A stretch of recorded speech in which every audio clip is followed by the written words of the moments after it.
নমস্কার দর্শক বন্ধুরা, আমি প্রতিমা কুকিং উইথ প্রতিমা চ্যানেলে তোমাদের সবাইকে আবারও একবার আন্তরিকভাবে সুস্বাগতম। আশা করি বন্ধুরা তোমরা সবাই খুব ভালো আছো, সুস্থ আছো। আমিও তোমাদের মতো ভালো বন্ধু পেয়ে বেশ ভালো আছি। আজকে আমি তোমাদেরকে খুবই হেলদি, খুবই টেস্টি হেলেঞ্চা বা হিঞ্চে শাকের পকোড়ার রেসিপি শেয়ার করব। এইরকম শীতের সন্ধ্যায় যদি এই স্বাস্থ্যকর শাকের পকোড়া বানানো যায়, ভীষণ মজা লাগবে খেতে। এইভাবে তৈরি করলে একটুও তেতো লাগবে না, অনেক সময় ধরে মুচমুচে থাকবে। চলো তাহলে বন্ধুরা, এবার আমরা রেসিপিটা শুরু করি। দেখো, আমি এখানে বেশ কিছুটা হিঞ্চে শাক নিয়ে নিয়েছি। এই হিঞ্চে শাকগুলো একটু ছোট বড় সাইজে আছে, তাই এগুলোকে আমি কেটে একই রকম সাইজের করে নেব। এতে করে পকোড়াটা বেশ সুন্দর হবে।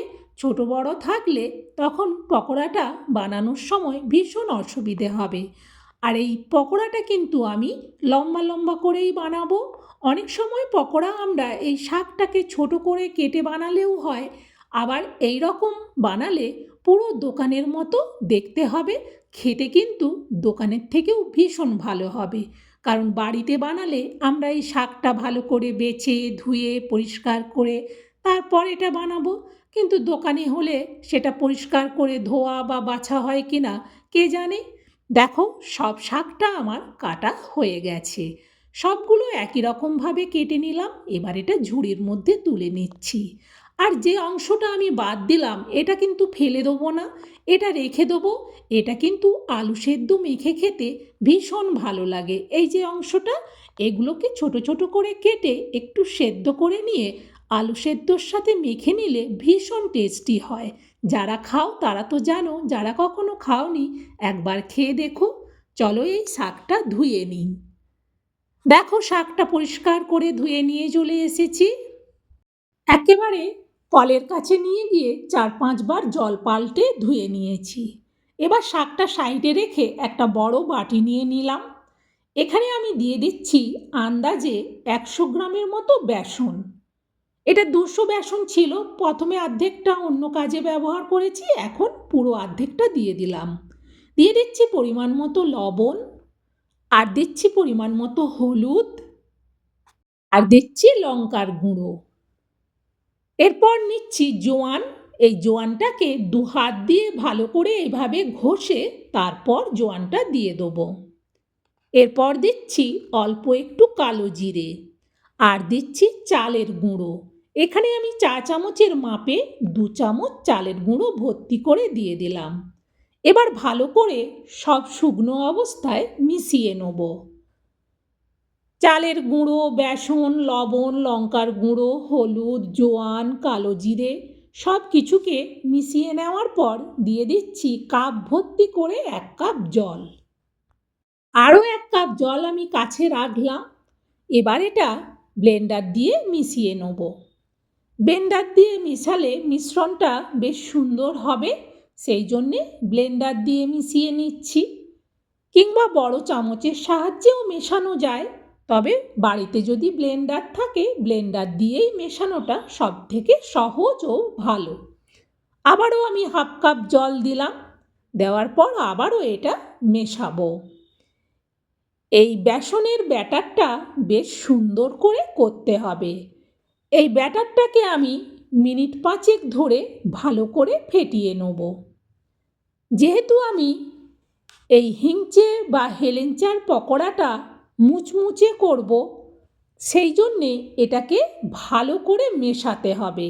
আর অবশ্যই চালের গুঁড়োটা কিন্তু দিতে হবে।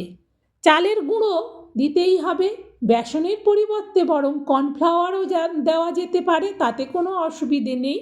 তবে চালের গুঁড়োটা দিলে এর মুচমুচে ভাবটা অনেকক্ষণ ধরে থাকবে। পুরো জলটাই কিন্তু আমার লেগে গেল। এখানে 2 কাপ জল আমি নিলাম, কারণ এই ব্যাটারটা আমি খুব বেশি ঘনও যেমন করব না, আবার খুব বেশি পাতলাও করব না।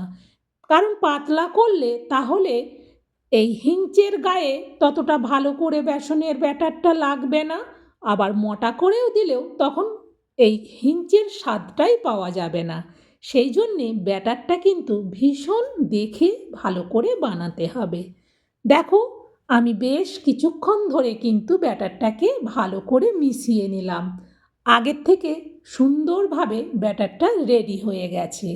এবার আমি এই ব্লেন্ডারটা সরিয়ে নিচ্ছি। এরপর আমি ওই ঝুড়ি থেকে ধুতে গিয়ে শাকগুলো এলোমেলো হয়ে গেছে, সেই জন্যে আমি গুছি গুছি করে বেছে নিচ্ছি। এখানে পকোড়াটা ঠিক যেরকমভাবে করব, যেগুলো মোটা মোটা আছে সেগুলো 3টে করে নেব, আর যেগুলো একটু সরু সরু সেগুলো 4টে করে নেব। এইভাবে রেডি করে নিলাম, এতে করে ঝটপট আমি গরম তেলের মধ্যে দিয়ে দিতে পারবো। ব্যাটার রেডি, শাকও ধোয়া হয়ে জল ঝরানো হয়ে গেছে। এবার ভেজে নেব। গ্যাস জেলে কড়া বসিয়ে দিয়ে দিলাম তেল। তেলটা একটু বেশি করে দিতে হবে। এরপর খুন্তি দিয়ে তেলটাকে কড়ার উপর পর্যন্ত করে নিচ্ছি। আর কড়াই শুদ্ধ তেল কিন্তু ভীষণ ভালো করে গরম করতে হবে। ভালো করে যখন তেল শুদ্ধ কড়াই গরম হয়ে যাবে, তখন আমি এতে হিঞ্চেগুলো বেসনের ব্যাটারে ডুবিয়ে দিয়ে দিচ্ছি। আমি এখানে 2টো দিলাম, কারণ 2টো দেওয়ার পর আর যে জায়গা আছে তাতে যদি আরেকটা দিই তখন একসঙ্গে জুড়ে যাবে। আর এগুলো একটু বেশ মেলানো মেলানো হলে দেখতেও যেমন ভালো লাগে, তেমন কিন্তু জিনিসটা ভীষণ মুচমুচে হয়ে ভাজা হয়। আমি গ্যাসের ফ্লেমটা কিন্তু আমি বাড়িয়ে রেখেছিলাম। যেহেতু এটাকে মুচমুচে করব, সেই জন্যে গ্যাসের ফ্লেমটাকে এখন আমি একেবারে মিডিয়াম টু লোয়ে রাখবো। তারপর এটাকে এদিক ওদিক উল্টে পাল্টে ভালো করে ভেজে নিতে হবে। দেখো, আগের থেকে অনেকটা সুন্দর কালার হয়ে গেছে, দেখেই বোঝা যাচ্ছে কিন্তু এটা বেশ মুচমুচে হয়ে ভাজা হয়ে গেছে। এই রকম যখন মুচমুচে হয়ে ভাজা হয়ে যাবে, তখন এগুলোকে আমি তুলে নেব। আর বেশি ভাজলে এটা কিন্তু কালো হয়ে যাবে, সেই জন্যে আর ভাজবো না। এবার এগুলো তুলে নিচ্ছি। ঠিক একই রকমভাবে সবগুলোকেই আমি ভেজে নেব। দেখো, এইভাবে দুটো দুটো করে সবগুলোই ভেজে নিয়েছি। এইরকম শীতের সন্ধ্যায় যদি এই হিঞ্চের পকোড়া বাড়িতেই বানানো যায়, আর দোকান থেকে কিন্তু তেলে ভাজা কিনে খেতে ইচ্ছেই করবে না। আর এইরকম একটা স্বাস্থ্যকর শাকের রেসিপি বাচ্চা থেকে বড় সবাই খেয়ে ভীষণ খুশি হবে। আর এটা দেখে তোমরা নিশ্চয়ই বুঝতে পারছো যে এটা কতটা মুচমুচে হয়েছে।